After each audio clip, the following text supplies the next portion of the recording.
এই দীপাৱলীটোত যাতে সকলোৱে জুবিন দাৰ আত্মা সদগতি কামনাৰে যাতে সকলোৱে বন্তি প্ৰজ্বলন কৰিবৰ কাৰণে অনুৰোধ জনাইছোঁ। পৰাপক্ষত যাতে আপোনালোকে ফটকা ফুটোৱাৰ পৰা বিৰত থাকিবলৈ সকলোকে অনুৰোধ জনাইছোঁ। এইটো আপোনালোকৰ কোনো দাবী নহয়, এইটো আহ্বান। অৱগত সকলোৱে জানে অসমৰ সাৰ্থক তথা অসমৰ হৃদয়ত স্থান লোৱা, অসমীয়া মানুহৰ হৃদয়ত স্থান লোৱা জুবিন দা আমাৰ মাজত হেৰাই যোৱা বেছিটা দিন হোৱা নাই। সেয়েহে আমি যোৱাকালিও আমি অৱগত কৰিছোঁ যে বিশেষকৈ জুবিন দাৰ আত্মা সদগতিৰ কাৰণে সকলোৱে যাতে এই দীপাৱলীটোত পোহৰৰ দীপাৱলী হিচাপে সকলোৱে উদযাপন কৰে, সকলোৱে বন্তি প্ৰজ্বলন কৰিবৰ কাৰণে সকলোকে আহ্বান কৰিছোঁ।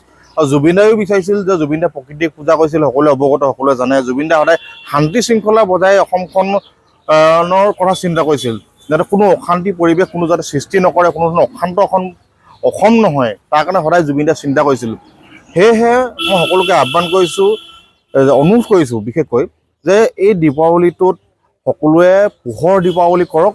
কোনোবাই মন গৈছে, কোনোবাই যদি অন্তৰ আত্মাই কয়, কোনোবাই ফটকা ফুটাইছে, আমাৰ তাত ক'বলগীয়া কোনো নাই। আমি কাকো দাবী দিয়া নাই, কোনো ধৰণৰ আমি ধমকিও দিয়া নাই, কাকো আমি কোৱা নাই যে আপোনালোকে একেবাৰে বন্ধ কৰি দিয়ক। যদি আপোনালোকৰ অন্তৰ আত্মাই কয়, যিটো কাম কৰিবলৈ কয় অন্তৰ আত্মাক আপোনালোকে এবাৰ সুধি চাব, আপোনালোকে কৰিব।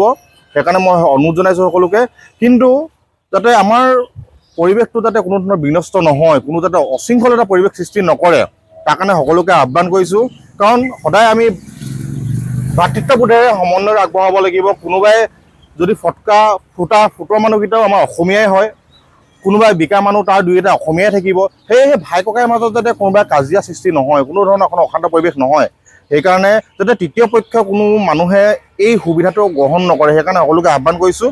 আৰু এই জুবিন দাৰ আত্মা সদগতিৰ কাৰণে সকলোৱে ন্যায়প্ৰাপ্তিৰ যিখন যুঁজ, তাতে জুবিন দাৰ প্ৰকৃতাৰ্থত যিসকল মানুহে তেওঁক খুলি গুলি খালে, তেওঁক শোষণ কৰিলে, সেই মানুহজনক যাতে যিসকলে অন্যায় কৰিলে, যিসকলে মৃত্যুদণ্ডলৈ মৃত্যু ক্ষেত্ৰলৈ আগবঢ়াই দিলে, সেইসকলক কঠোৰ শাস্তি প্ৰদান কৰিবৰ কাৰণে আমি সকলোৱে সংগ্ৰাম কৰি আহিছোঁ আৰু সকলোৱে দাবী কৰি আহিছোঁ। আমিও বিচাৰিছোঁ যে জুবিন দাক যিসকল মানুহে হত্যা কৰিলে বা যিসকল মানুহে তেওঁ গোটেই শোষণ আৰু বঞ্চিত লাঞ্ছিত কৰি আহিছিলে, সেইসকল মানুহক কঠোৰতম শাস্তি প্ৰদান কৰিব লাগে।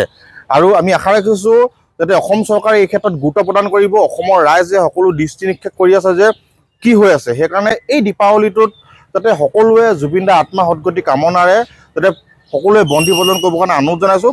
পৰাপক্ষত যাতে আপোনালোকে ফটকা ফুটোৱাৰ পৰা বিৰত থাকিবলৈ সকলোকে অনুৰোধ জনাইছোঁ। এইটো আপোনালোকৰ কোনো দাবী নহয়, এইটো আহ্বান। যাতে জুবিন দাৰ যিটো সপোন আছিলে, জুবিন দাই বিচাৰিছিলে এখন শান্ত অসম আৰু প্ৰকৃতিক পূজা কৰিছিলে, প্ৰকৃতিক পূজা কৰা এখন অসম।